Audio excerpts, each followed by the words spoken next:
राधे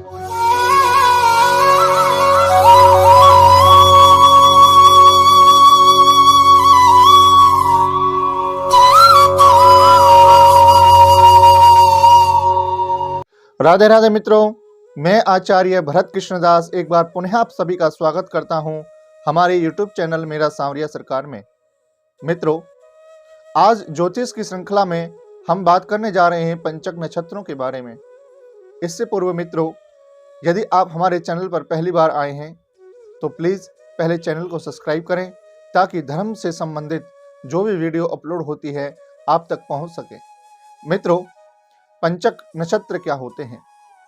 आज की वीडियो में हम कंप्लीट पंचकों के बारे में जानेंगे कि पंचक क्या होते हैं, पंचक कितने प्रकार के होते हैं, पंचकों के दौरान कौन से कार्य किए जाने चाहिए, कौन से कार्य वर्जित होते हैं।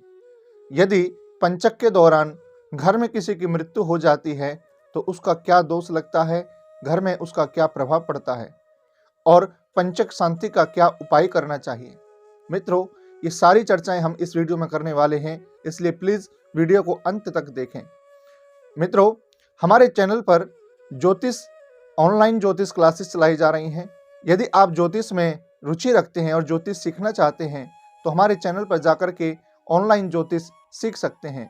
और मित्रों, इसके साथ साथ भागवत की भी ऑनलाइन क्लासेस दी जाती हैं, जिसमें भागवत कथा कैसे की जाए, भागवत का मूल पाठ कैसे किया जाता है और भी धर्म से संबंधित अनेक प्रकार की वीडियो आपको इस चैनल पर प्राप्त हो जाएंगी। तो मित्रों, आइए आज की वीडियो को शुरू करते हैं कि पंचक होते क्या हैं। मित्रों, हिंदू पंचांग के अनुसार महीने में 5 दिन ऐसे आते हैं जिनमें कोई भी शुभ कार्य नहीं किया जाता। ऐसी मान्यता है या ऐसी धारणा है कि इन दिनों में मरने वाले व्यक्ति परिवार के अन्य 5 लोगों को भी साथ ले जाते हैं। ऐसा आज के समय में लोग डरे हुए हैं कि पंचक के दौरान मृत्यु हो गई है तो कहीं ऐसा तो नहीं हमारे घर से 5 लोग जाएंगे। तो आइए इसके पीछे क्या सच है, क्या झूठ है, आज इसको हम क्लियर करते हैं इस वीडियो के द्वारा। तो सबसे पहले जानते हैं कि पंचक होते क्या हैं। मित्रों, ज्योतिष शास्त्र के अनुसार चंद्र ग्रह का धनिष्ठा नक्षत्र के तृतीय चरण और शतभिषा, पूर्वी भाद्रपद, उत्तरी भाद्रपद तथा रेवती नक्षत्र के चारों चरणों में भ्रमण काल ही पंचक कहलाता है। इस तरह चंद्र ग्रह का कुंभ और मीन राशि में भ्रमण पंचक को जन्म देता है।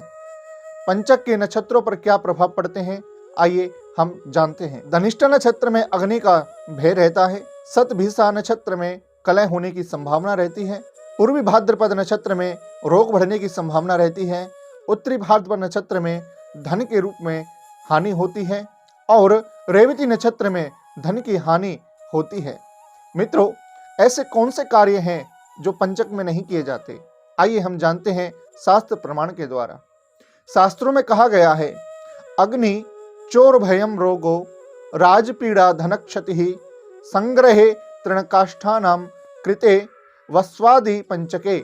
मुहूर्त चिंतामणि के अंदर यह बात स्पष्ट रूप से कही गई है।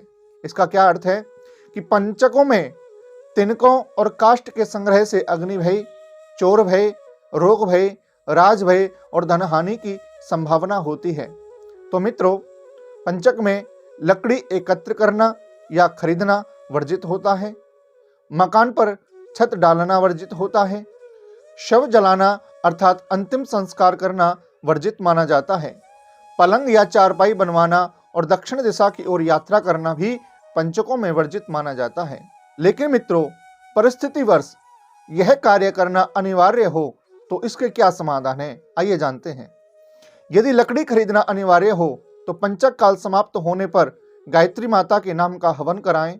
यदि मकान पर छत डालना अनिवार्य हो तो मजदूरों को मिठाई खिलाने के पश्चात ही छत डलवाने का कार्य करना चाहिए। यदि पंचक काल में शवदाह करना अनिवार्य हो तो शवदाह करते समय 5 अलग अलग पुतले बनाकर उन्हें भी अवश्य जलाएं। पंचक विधि में दाह संस्कार कैसे किया जाता है, इसकी मैंने अलग से एक वीडियो बनाई है, आप उसको देख सकते हैं। इसी तरह यदि पंचक काल में पलंग या चारपाई लाना जरूरी हो तो पंचक काल की समाप्ति के पश्चात ही इस पलंग या चारपाई का प्रयोग करें। और अंत में यदि दक्षिण दिशा में यात्रा करना अनिवार्य हो तो हनुमान मंदिर में फल चढ़ाकर ही यात्रा प्रारंभ करनी चाहिए। इससे पंचक का दोष समाप्त हो जाता है। आइए मित्रों, अब जानते हैं कि पंचक कितने प्रकार का होता है। मित्रों, 5 दिन में कोई ना कोई वार जरूर पड़ेगा। पंचक रविवार से भी प्रारंभ हो सकता है। सोम, मंगल, बुध, शुक्र, शनि या किसी भी वार में पंचक प्रारंभ हो सकता है। तो आइए पंचक कितने प्रकार के होते हैं और इनका क्या फर्क होता है उनके बारे में जानकारी प्राप्त करते हैं। मित्रों, रविवार को पड़ने वाला पंचक रोग पंचक कहलाता है। यदि इस दिन पंचक पड़ जाए तो पंचक का प्रभाव रोग देता है। सोमवार को पड़ने वाला पंचक राज पंचक कहलाता है। मंगलवार को पड़ने वाला पंचक अग्नि पंचक कहलाता है। शुक्रवार को पड़ने वाला पंचक चोर पंचक कहलाता है। शनिवार को पड़ने वाला पंचक मृत्यु पंचक कहलाता है।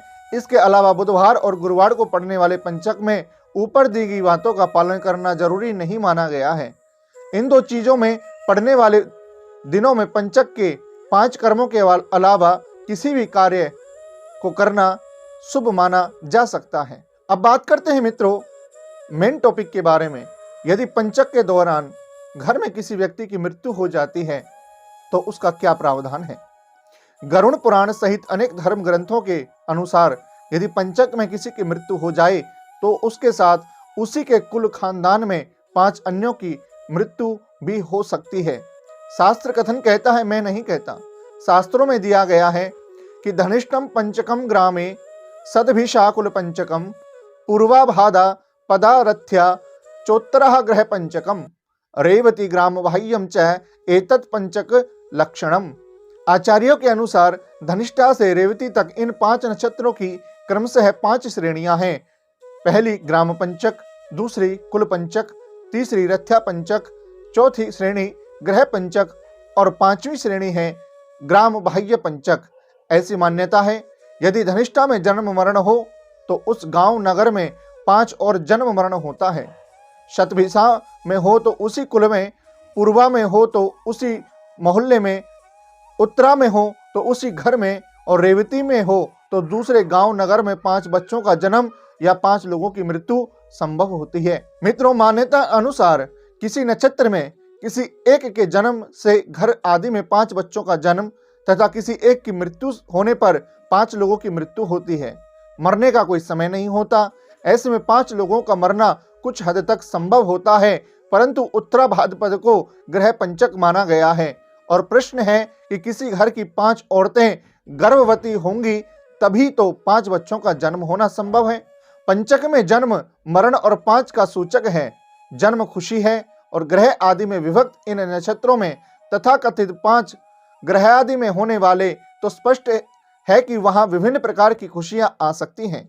5 मृत्युओं का अभिप्राय देखें तो 5 ग्रह आदि में रोग, कष्ट, दुख आदि का आगम होता है। प्राण निकलना ही मित्रों मृत्यु नहीं होती। मृत्यु समान कोई कष्ट भी हो सकता है, कोई दुख भी हो सकता है। कारण, व्यथा, दुख, भय, लज्जा, रोग, शोक, अपमान तथा मरण मृत्यु के ये 8 भेद होते हैं। इसका मतलब यह है कि जरूरी नहीं कि 5 की मृत्यु ही हो, तो 5 को किसी अन्य प्रकार के रोग, शोक या कष्ट भी हो सकता है। अब मित्रों, शास्त्र प्रमाण के अनुसार हम जानते हैं पंचक का क्या उपाय होना चाहिए। मुहूर्त चिंतामणि में स्पष्ट रूप से कहा गया है कि प्रेतस्य दाहम यद अग्निम तजेत शय्यावितानम ग्रह गोप नादि च। अर्थात पंचक में मरने वाले व्यक्ति की शांति के लिए गरुड़ पुराण में भी उपाय बताए गए हैं। गरुड़ पुराण के अनुसार पंचक में शव का अंतिम संस्कार करने से पहले किसी योग्य विद्वान पंडित की सलाह अवश्य ले लेनी चाहिए। यदि विधि अनुसार यह कार्य किया जाए तो संकट टल जाता है। दरअसल पंडित के कहे अनुसार शव के साथ आटे, बेसन या सूखी घास, जिसको कुसा कहते हैं, उसके 5 पुतले बनाकर जिस तरह से विधि विधान के साथ मरने वाले व्यक्ति का दाह संस्कार किया जाता है, उसी तरह से उन 5 पुतलों का विधि विधान के अनुसार पंचक पूजा करने के उपरांत दाह संस्कार करना चाहिए। इससे पंचक दोष की समाप्ति हो जाती है। और दूसरा, गरुड़ पुराण के अनुसार अगर पंचक में किसी की मृत्यु हो जाए तो उसमें कुछ सावधानियां बरतनी चाहिए। सबसे पहले तो दाह संस्कार संबंधित नक्षत्र के मंत्र से आहुति देकर नक्षत्र के मध्यकाल में किया जा सकता है। नियम पूर्वक दी गई आहुति पुण्य फल प्रदान करती है। साथ ही अगर संभव हो तो दाह संस्कार तीर्थ स्थल में किया जाए तो उसकी उत्तम गति मिलती है। तो मित्रों, मैंने पंचक से संबंधित संपूर्ण जानकारी आपको दी है। मित्रों, यदि आपका कोई प्रश्न ऐसा हो जो पंचक से संबंधित हो, ज्योतिष से संबंधित हो या धर्म से संबंधित हो, तो आप कमेंट बॉक्स में अवश्य लिखें, उसका निश्चित ही आपको समाधान किया जाएगा। मित्रों, यदि आप ज्योतिष सीखना चाहते हैं तो विशेष रूप से ज्योतिष ऑनलाइन सिखाई जा रही है, आप चैनल पर जाकर के देख सकते हैं। मित्रों, यदि आप हमारे चैनल पर पहली बार आए हैं तो प्लीज़ वीडियो को लाइक करना, और यदि चैनल को अभी तक सब्सक्राइब नहीं किया है तो चैनल को सब्सक्राइब करना मत भूलना। इसी के साथ आपसे विदा लेता हूँ, दोबारा फिर मिलते हैं। जय श्री राधे, जय श्री कृष्ण।